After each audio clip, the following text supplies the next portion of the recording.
জায়গায় হলেন। তাহলে লাল ঝান্ডা মানে হচ্ছে এই সব মানুষকে এক কাট্টা করা। আর মুর্শিদাবাদে আমরা কি দেখলাম? ওয়াকফ নিয়ে মানুষ বিরোধিতা করছিলেন, মিছিল হচ্ছিল। তারপরে প্রশাসন, বিজেপি, আরএসএস, সাম্প্রদায়িক শক্তি তারা একটা দাঙ্গার পরিবেশ তৈরি করলো। এ তো গত মাসের গোড়ায়। আমি ছুটে গেলাম, মুখ্যমন্ত্রী গেলেন, আরো দিন লাগলো। প্রথমে তিনি গেলেন না, ওই বিজেপির নেতারাও গেল না। পরে গিয়ে টাকা বিলোচ্ছে, চাকরি বিলোচ্ছে। কিন্তু যখন মানুষের ঘর লুট হলো, দোকান লুট হলো, গ্রামকে গ্রাম আক্রান্ত হলো, কোথায় ছিল পুলিশ? এখন দাঁড়িয়ে শিক্ষকরা যখন আন্দোলন করছে, চাকরিহারারা যখন আন্দোলন করছে, পুলিশ তখন পেটাচ্ছে আর বলছে আমরা একটু কম বল প্রয়োগ করেছি। এখানে হচ্ছে তফাৎ। শ্রমিক, কৃষক, শিক্ষক, ডাক্তার যেই হকের কথা বলছে, ইনসাফ চাইছে, পুলিশ তার উপর ঝাঁপিয়ে পড়ছে। আর যখন হিন্দু মুসলমানের নামে দাঙ্গা হচ্ছে, তখন কিন্তু তোমার দেখা নাই রে, তোমার দেখা নাই। তখন পুলিশকে খুঁজে পাওয়া যাচ্ছে না। ওখানকার মানুষ বলেছেন মুর্শিদাবাদের, ওই সুতির, ওই ধুলিয়ানের, ওই শামসেরগঞ্জের 5 ঘন্টা পুলিশের দেখা পাওয়া যায় নাই। যখন দোকানে আগুন লেগেছে, ঘরে আগুন লেগেছে, কোন ফায়ার ব্রিগেড পৌঁছয়নি। সে জিত ছিনিয়ে আনতে পারে। আর এই জন্যই যারা লুটেরা হয়, যারা চোর, জোচ্চোর, তারা চায় এই গরিব মানুষকে ভাগ করে দেওয়ার জন্য। আজকে গোটা রাজ্যে, গোটা দেশে একটা বিপদ। একদিকে লুট হচ্ছে আদানি আম্বানি। আপনি যা কিনছেন, যেখান থেকে কিনছেন, তার মালিককে। কোথায় যাচ্ছে টাকা? সাধারণ মানুষের আয় কমছে। আর যারা বড় বড় পুঁজিপতি, তারা বলছে কাল্লো দুনিয়া মুঠি মে। ব্যবসার নাম করে, মুনাফার নাম করে লুট করছে, লুট। আর এই লুট করতে হলে এমনি এমনি লুট হয় না। তাহলে ওই যে বললাম ভাগ করা, হিন্দিতে বলে ফুট ডালনা। তাহলে ফুট ডালে ভাগ করে। আর ভাগটা কি করে করে?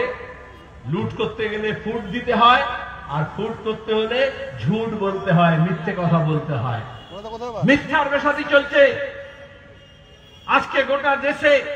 আগে লোকে বলতো কোনো গুজব শুনলে কানে বিশ্বাস করবেন না। দাঙ্গা হাঙ্গামার সময় গুজব রটে, হিন্দু মুসলমানের নামে রটে, মানুষের মাথা বিগড়ে যায়। আর এখন বলতে হবে খবরের কাগজ, টেলিভিশন, ওই হোয়াটসঅ্যাপ, ইউনিভার্সিটি, ফেসবুক, একটু সাবধানে থাকবেন। কারণ কিরকম মিথ্যার বেসাতি হচ্ছে, গোটা দেশ জুড়ে হচ্ছে, গোটা পৃথিবী জুড়ে হচ্ছে। আমাদের মগজের মধ্যে বিষ ঢোকাচ্ছে। বাংলাদেশের ঘটনা হলো, আপনারা দেখলেন ওখানে সংখ্যালঘু মানুষ। এখানে যেমন মুসলমান সংখ্যালঘু, বাংলাদেশে মুসলমান সংখ্যাগুরু আর হিন্দুরা সংখ্যালঘু। তাহলে আমরা এখন বলি এই ধর্মের নামে ভাগ করো না, তখন বলে এ তো মুসলমান প্রেম। আরে মুসলমান প্রেম না, যারা দুর্বল, যারা অল্প সংখ্যক, যারা সংখ্যালঘু, তাদের অধিকারের কথা বলতে হয়। তাহলে বাংলাদেশে হিন্দু মানুষ সংখ্যালঘু, তাহলে সেখানে যদি জামাতের নামে, মৌলবাদের নামে ওখানকার ধর্মপ্রথাকে শেষ করা হয়, গণতন্ত্রকে শেষ করা হয়, যা বাংলাদেশে হচ্ছে।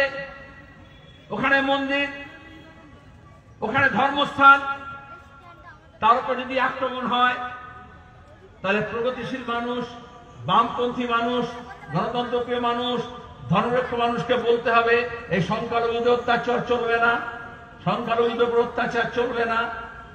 সে কথাটা যখন আমরা বলছিলাম, তখন বিজেপি আমাদের রাজ্যে বাপরে বাপ।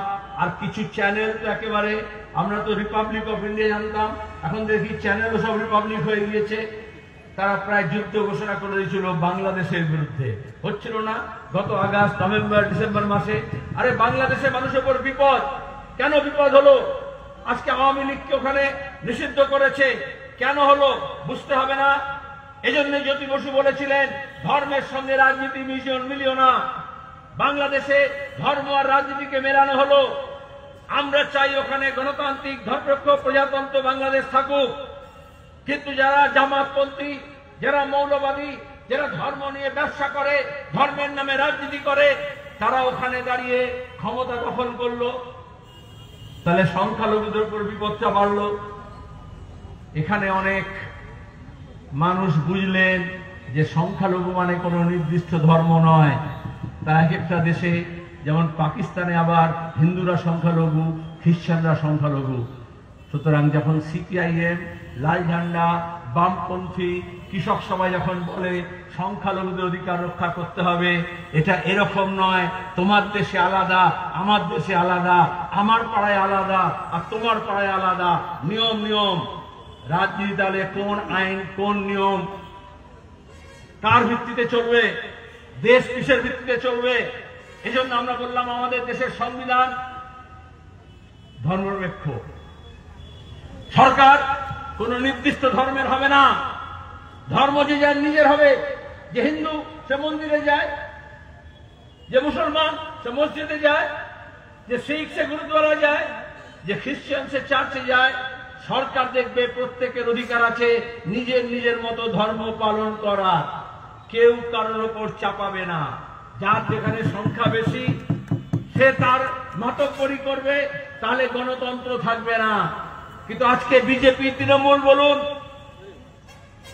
আর এই প্রতিবেশী দেশগুলোতে আমরা যে অভিজ্ঞতা দেখছি, তারা এক ধর্মের সঙ্গে রাজনীতিকে মেশাচ্ছে। আরে সরকারের কাজ কি? ওই যে বলল কৃষক যাতে বেঁচে থাকে, সেচের যাতে ব্যবস্থা হয়, বন্যা যাতে প্রতিরোধ হয়, নদীগুলো যাতে বেঁচে থাকে, নদীগুলো মরে না যায়, যাতে ব্রিজ হয়, রাস্তা হয়, রেল লাইন হয়, যোগাযোগ ব্যবস্থা বাড়ে, কলকারখানা হয়, স্কুল, কলেজ, হাসপাতাল হয়। সরকার বলছে না, ওইগুলো সব প্রাইভেট পার্টি করবে, আদানি করবে, আম্বানি করবে। রেল চালাবে কে, বাস চালাবে কে, এয়ারপোর্ট চালাবে কে, কারখানা করবে কে, বিশ্ববিদ্যালয় করবে কে? বলে এগুলো প্রাইভেট কোম্পানি করবে। বলে সরকার কি করবে?